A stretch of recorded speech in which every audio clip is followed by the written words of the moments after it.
சந்திரன் காரணமாகத்தான் இன்று நமக்கு 24 மணி நேரம் நாள். முழுமையாக நமக்கு இன்று 24 மணி நேரம் என்பது இயற்கையின் ஒரு அதிசயம்தான்.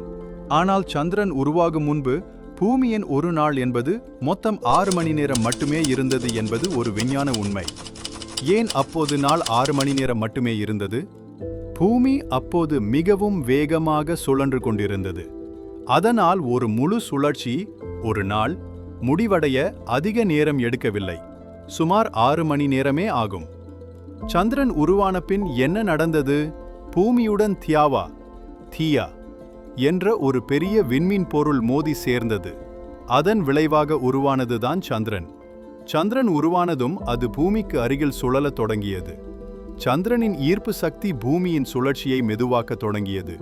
இதுவே டைடல் பிரேக்கிங் எனப்படும் ஒரு நிகழ்வாகும்.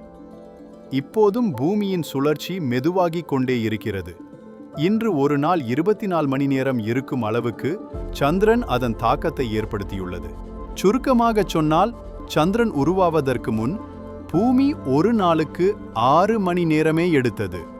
சந்திரன் உருவாகிய பின் அதன் ஈர்ப்பு சக்தி காரணமாக பூமியின் சுழற்சி மெதுவாகியது.